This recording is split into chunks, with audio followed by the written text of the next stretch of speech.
we've got a panel today, transportation. We have a mix of the public sector and modes of transportation there, and just to jazz it up a bit, we also have a bit in the energy mix. Danielle Walsh, I'm the co-founder and CEO of Clearly. We provide the data and AI tools to allow for transportation to get to net zero. And I'm welcomed by three esteemed executives, one of which I only ever meet on stage. The last time was a year ago. Andreas Schörling is the managing director of the entire UK for FlixBus. Someone on the panel did not know who FlixBus was, but it just has a small 88 million passengers around the world, and they release their results. So we'll find out more from you. Sean Collins to my left. Sean very modestly calls himself the commercial director. The CEO of Uber Boat by Thames Clipper, but actually he's the founder and CEO for the past 25 years. And we also have Sean Collins, sorry, I'm getting this all wrong.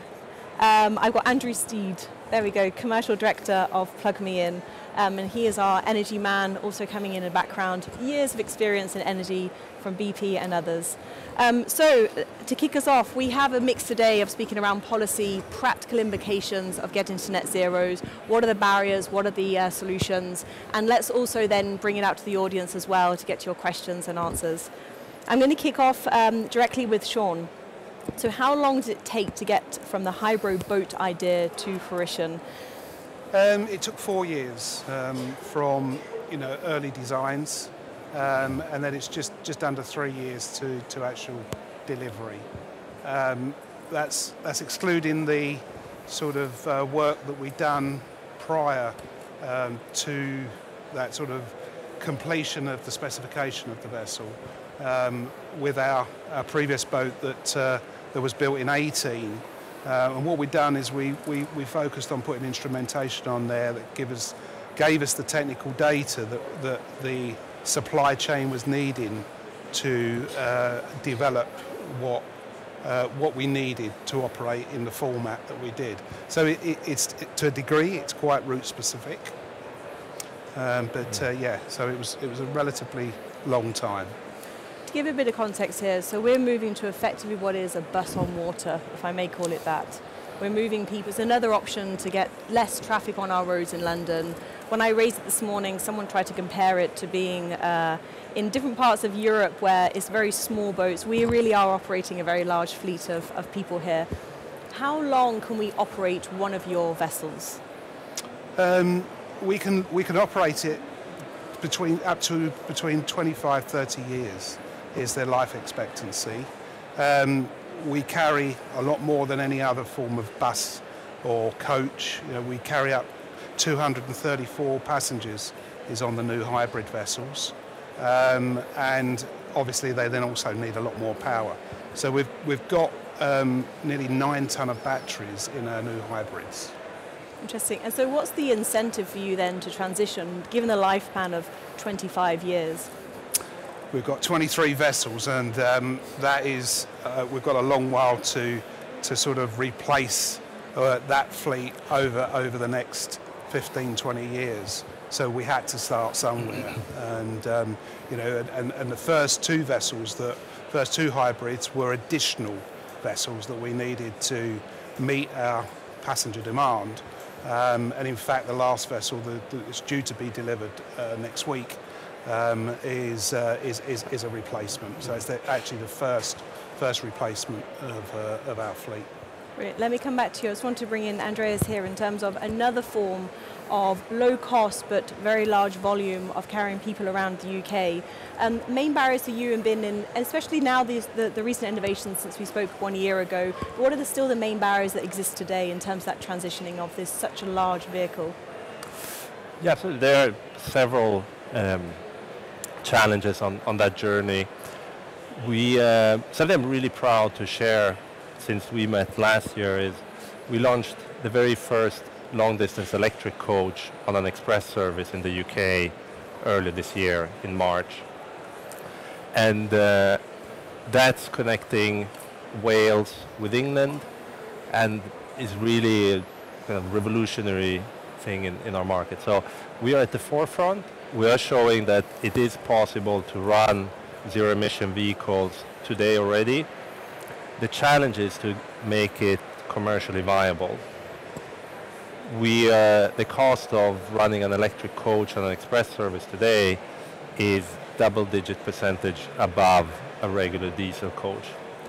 That's costs that we are taking as FlixBus. We're not passing on the cost to passengers because we believe it's important to invest into these technologies and supporting the progression on that. So coming back to your question, there are two main challenges. For example, now when we're running the electric coach, the infrastructure is not as good as we would want it to be. Obviously, if it's an electric coach, there's a limit on the range, meaning that we have to charge and kind of get the coach to a charging point. That today there are no coach stations that have charging points. Therefore, we need to drive the coach to a charging point, taking it back. When you're in a low margin business and you're trying to maximize the utilization of the asset, that is a significant challenge. So that's on the infrastructure side. Then the second part is what technology is going to enable the transition that we're working toward. FlixBus is tech agnostic, so we believe there's going to be several technologies that will enable the transformation that we've embarked on. However, at the moment, the only option that's out there are electric, and we're working with vehicle manufacturers to drive the progress on biogas, biofuel, hydrogen, and so on. Can we just put this into perspective here in terms of, in the UK specifically, because obviously today we're in the largest congress across the UK when it comes to net zero. How many passengers and routes are you doing in the UK, and what % at the moment are electric, and what % would you like to have by 2030? Yeah, we, as of today, we're transporting millions of passengers every year in the UK. We're serving over 70 destinations at the moment, and we have 25, 26 lines. One of those lines is electric. Okay. So it's a first trial that we're running here. And worthwhile adding, this is the first electric coach that's been running on an express service in England and Wales. So it's a first. We have set as a target for Europe that we are going to be carbon neutral by 2040, and then globally by 2050. That means that the transformation has to start today. We cannot postpone it because we have a global fleet of almost 6,000 coaches around the world. That's a long journey. We're starting today. And talking about the UK so far, but we're equally proud to share that in France, we're now running 17 coaches on biofuel. So that's a first for this year. We've previously been running experiments and kind of trial products. Now we're extending that to a fleet, 17 coaches on 10 different lines. In Germany, we have a partnership with Scania that are going to deliver 50 coaches that are using biogas. So that's a third technology that we're experimenting with. So what we've come to realize is that in order to achieve the target we have for 2040, we have to try different technologies. So we're not committing solely to electric, but rather biogas, biofuel.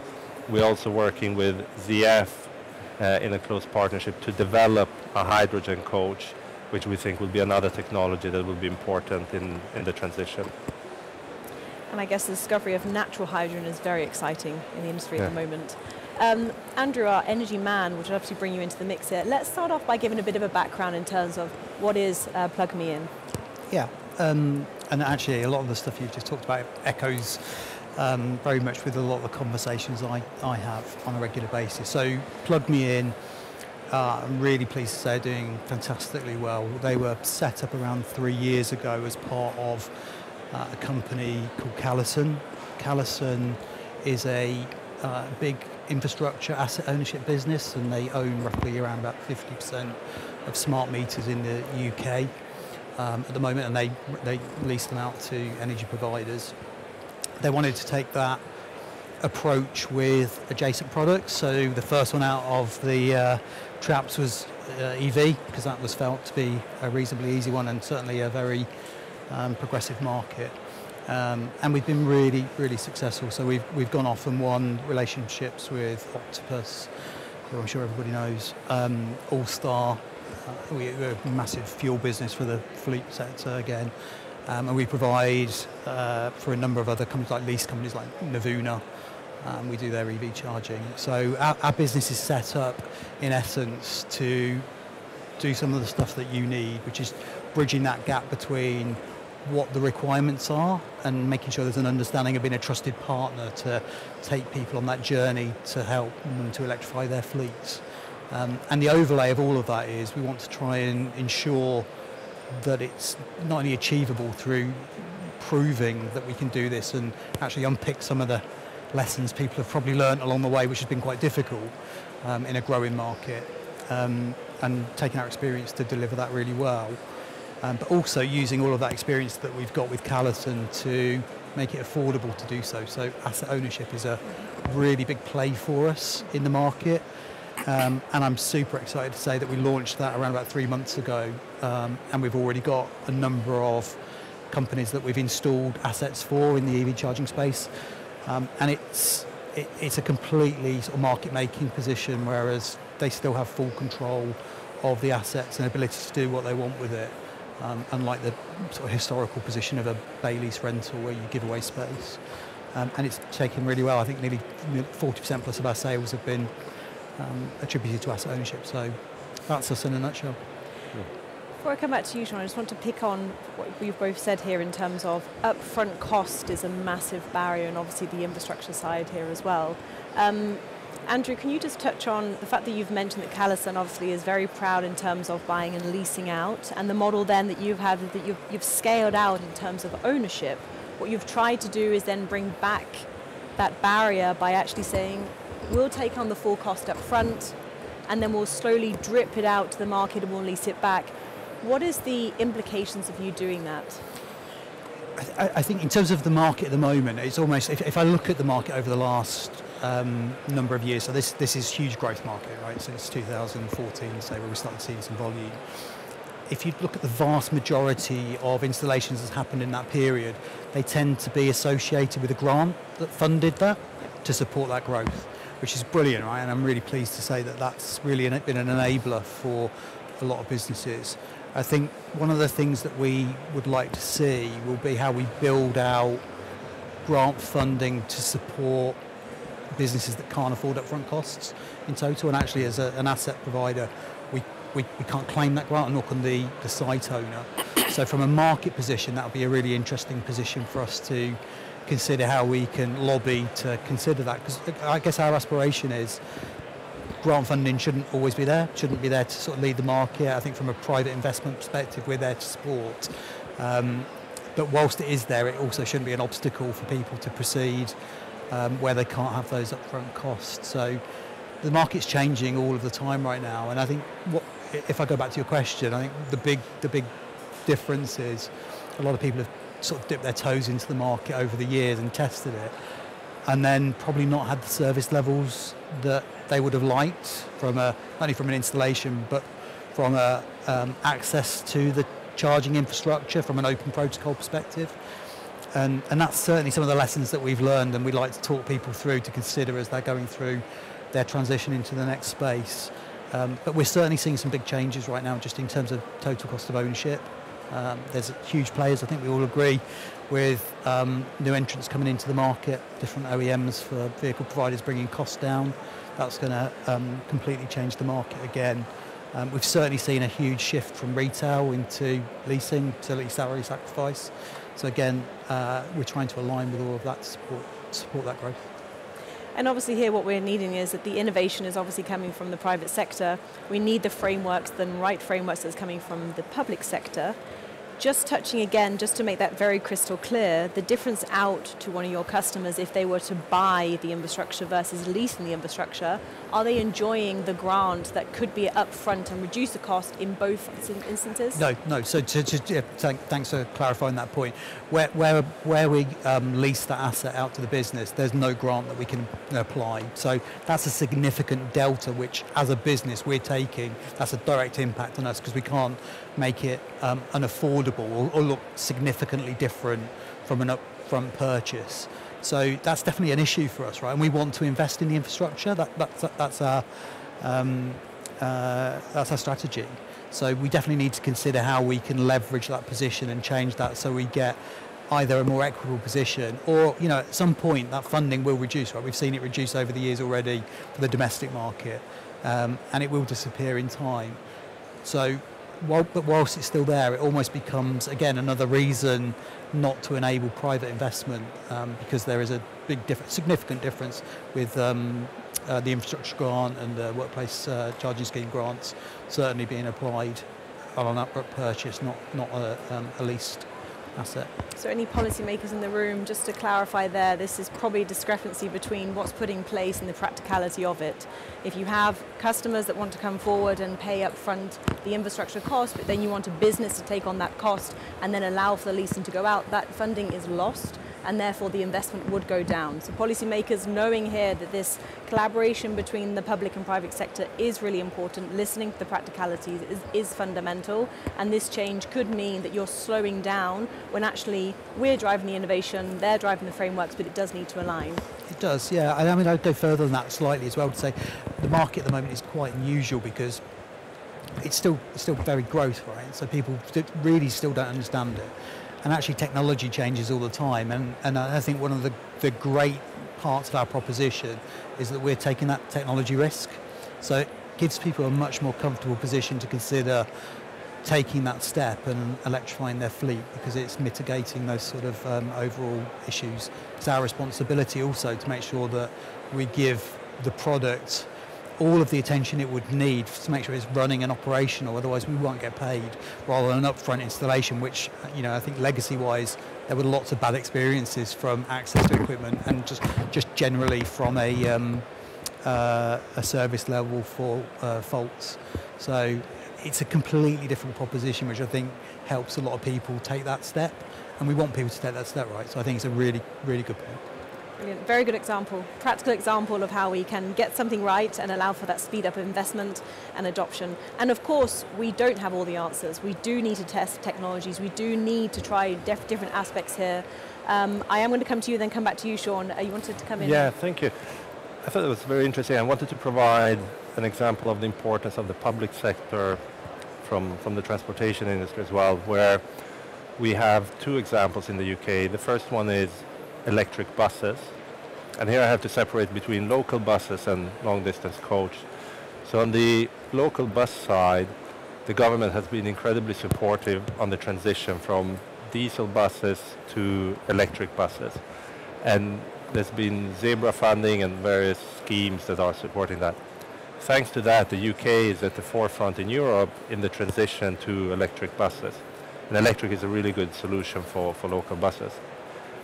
Last week, on the second example, I was at a different conference and I met the managing director for Wrightbus. It's a vehicle manufacturer in Northern Ireland. They've gone all in on hydrogen as a technology. And unfortunately, their sales focus is rolling out the technology in Germany because there's much better infrastructure for hydrogen fueling than there is in the UK.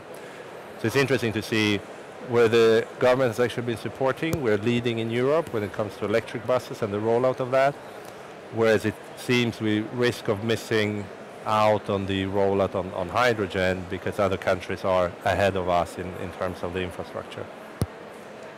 Three key things we need: policy, technology, and finance. Let's get that policy right to integrate the last two. Sean, I really want to come back here. What's come into we've spoken a lot obviously around electrification. We have been dancing around a little bit in terms of alternative fuels. 10,000 passengers daily is not small. And with 25 years age in terms of how you can actually operate that, we're not just going to electric. What are you doing in terms of alternative fuels? Well, it's very interesting to hear the analogy that's just been given in relation to bus versus coach, because obviously coach is a lot longer distance and less charging points. And we've sort of got the same thing, but in the same vehicle, as it were. We've got sections of our route that are high speed, in which we need the power, and we're running modern diesel engines with after exhaust treatment systems, SCRs, alongside HVO as a fuel. And then we basically shut that down when we get into the slower central section, into the central zone, and we operate purely on battery. And again, we are at the mercy of our regulation, and that has been a real challenge. We've actually had to work with the Maritime and Coast Guard Agency, which is the UK flag. We've had to work with all of our regulators to demonstrate what we're doing and still meeting the code that we have to build to. So we've had to work with Lloyd's Registry, DNV, in order to satisfy all of those regulators and standards to deliver a safe and sustainable product. And that has been achieved without any subsidy on those. We are fortunate that we won 2 grants for CMDC3, which we're under build at the moment, a 100% electric cross-river ferry that will take pedestrians and cyclists between Surrey Quays and Canary Wharf. And we're also building a light freight logistics vessel that will operate from Tilbury, Dartford into that central zone, carrying light freight, retail parcels, relatively lightweight, but could be up to 20,000 parcels at a time. So it's quite significant as to how there is so much opportunity to develop such entities. But one of the things that several things that we're coming up against real challenges is one, infrastructure, 2, the lack of collaboration between all those parties.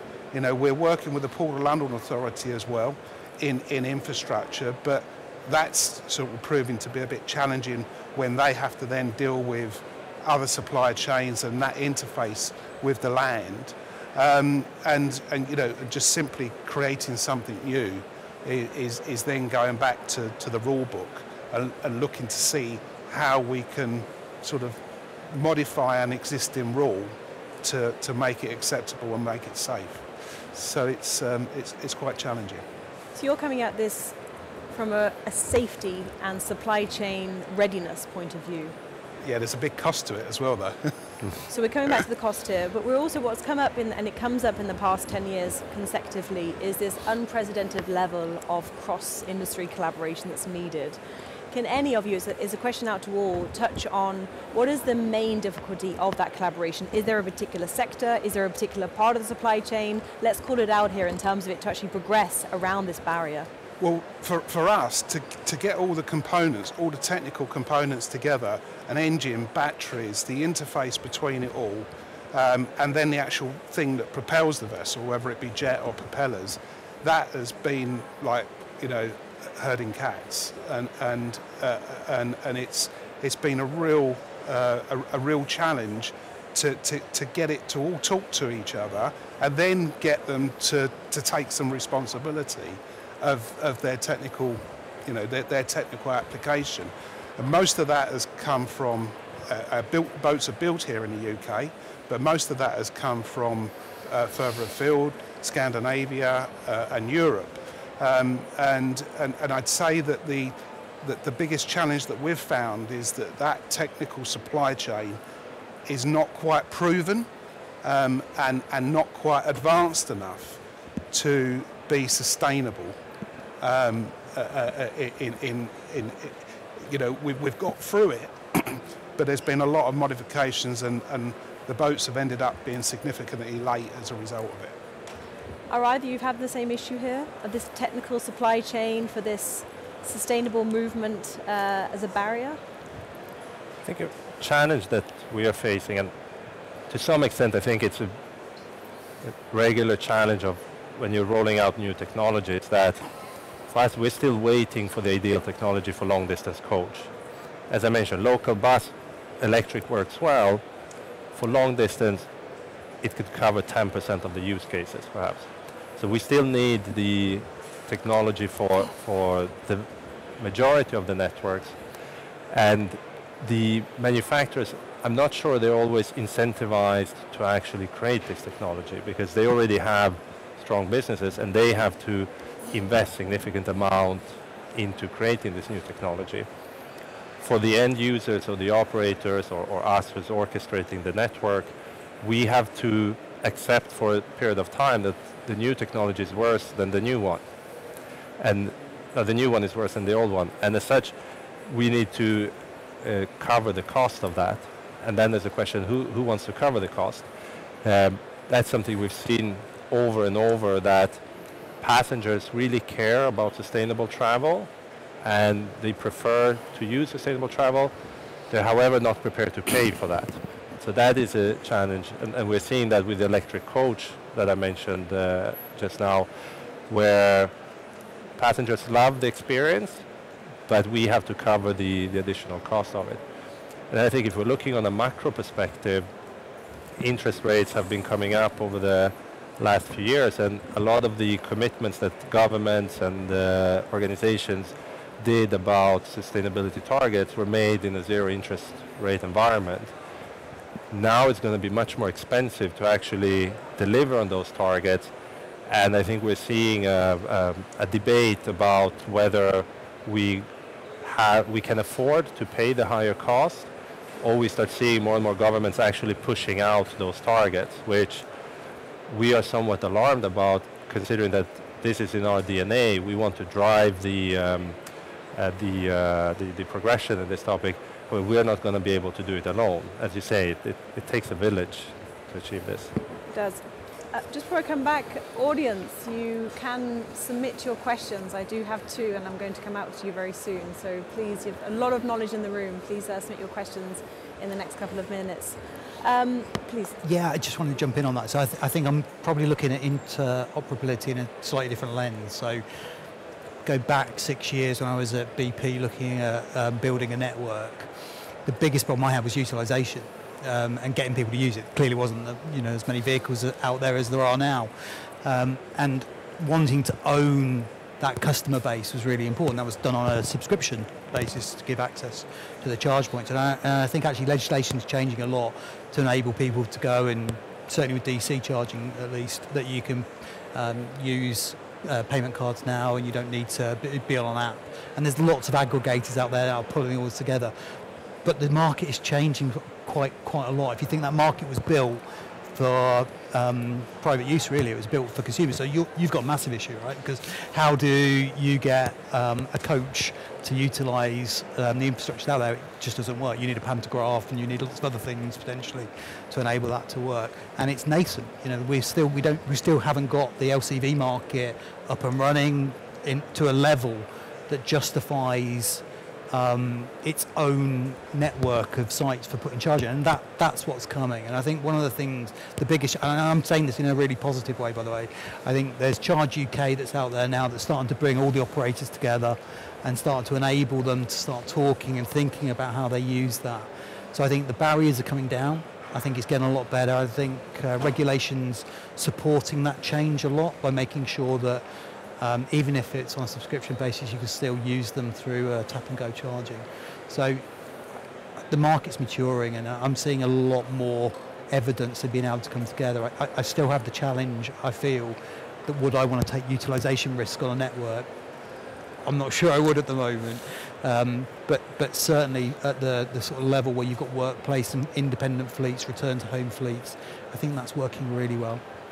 I think it's always the case where what we want on the private side is for the public side to take that technology utilisation risk. They're probably not ever going to do it. They're going to stay in terms of these are the frameworks. and we'll take it on our side.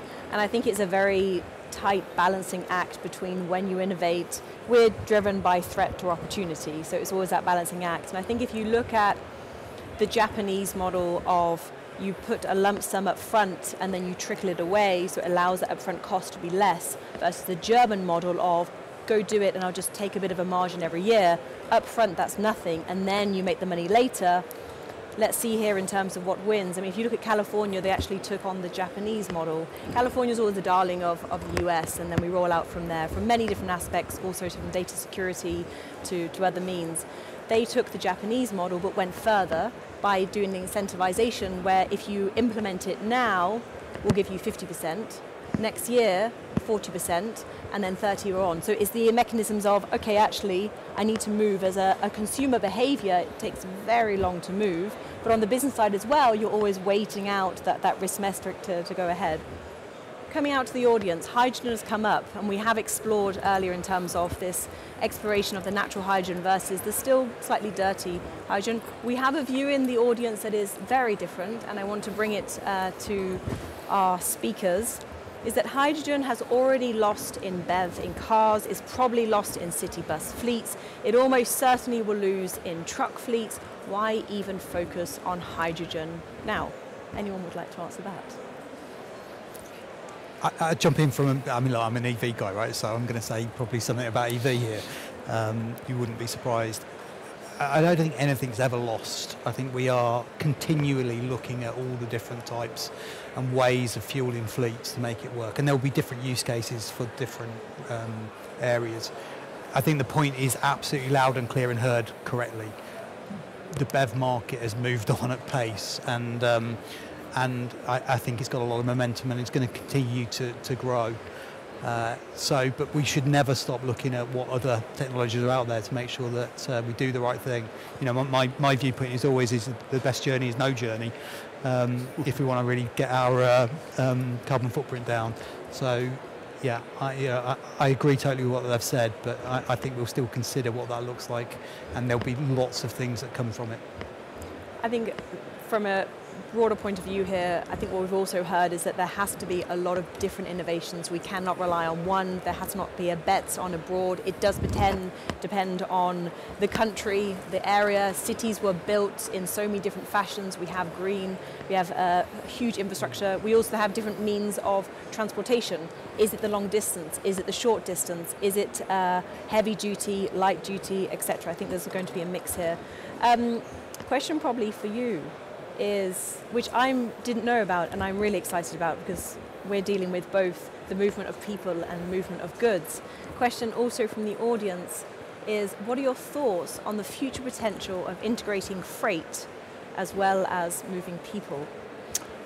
There's a regulation on that one, and it's not an easy fix. We are looking at it. And as you just said, with alternative fuels, I don't think we can never say never. And certainly for our application, hydrogen is probably one of the most likely forms of tailpipe zero for us. LNG has been tried in many fleets all over the world, and we know that yes, it reduces, but it's not a zero emission. So I think that that is absolutely something that has got to evolve for us, and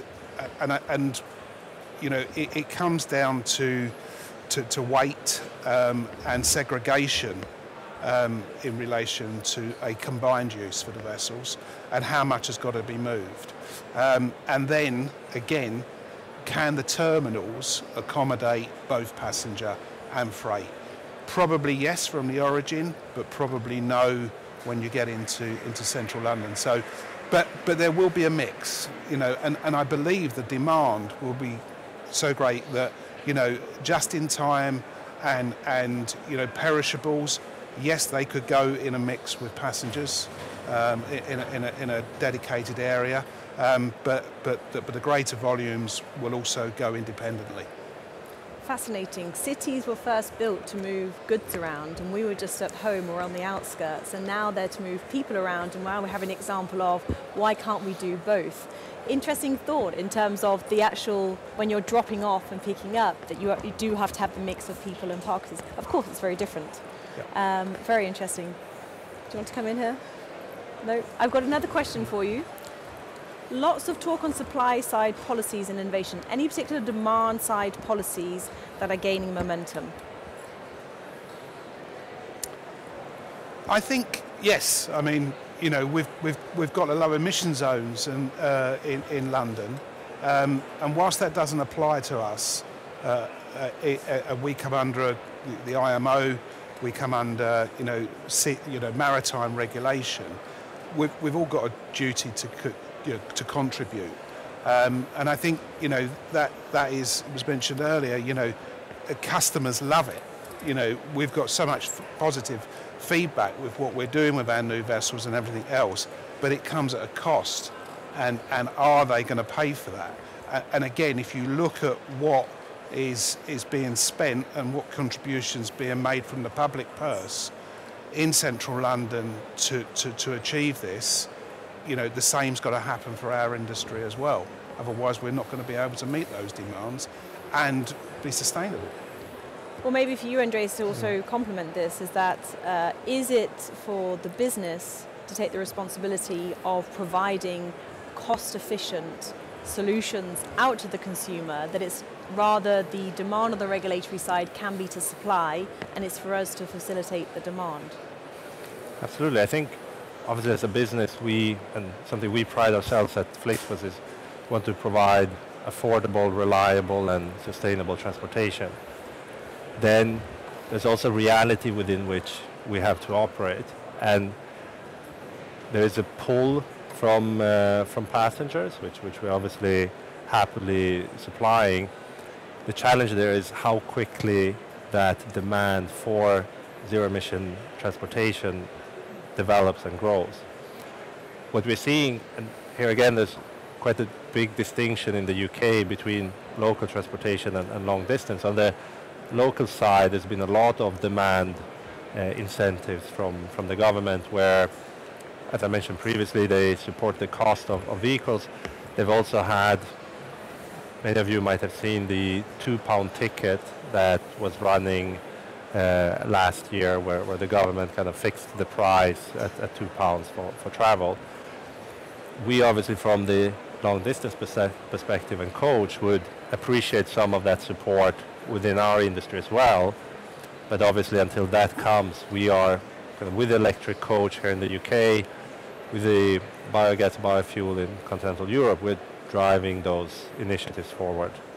But that's on our cost, and therefore we have to balance how much of our profits can we invest into the development of these technologies. And that, as you said previously, is really an ecosystem of various players that have to come together. Thank you so much. We're coming to the end of our session today. Thank you all so much for attending. We have one more call for action from each of them. Please start out with Sean. What's your call for action today? My call for action would be to sort of try and be more collaborative in our sector, and for the infrastructure and the supply to be more forthcoming. Thank you. Andrew? Yeah, I mean, I think I'll just reiterate what I said earlier on about the grant funding piece. That's a really important piece for us to enable businesses to put the infrastructure in. So if we could, we'll keep doing our bit to try and push that agenda, but that's definitely my call to action. Amazing. And finally, Andreas? I'd love to stress, because we've spoken a lot about the future today, I'd love to stress that we can make an impact today, and traveling with public modes of transportation is already today a huge benefit compared to other solutions. We just released our ESG report for 2023. People traveling on FlixBus globally avoided 1 million tons of CO2 emissions. So you can have an impact today already. Fantastic. Thank you so much. We've got a mix of Again, an unprecedented level of collaboration, support on infrastructure. Let's go very specific and make it practical when it comes to policy. And finally, let the consumer also step up and change their behavior to allow us to get to net zero in transportation. Thank you to our speakers, thank you to the audience, and see you very soon.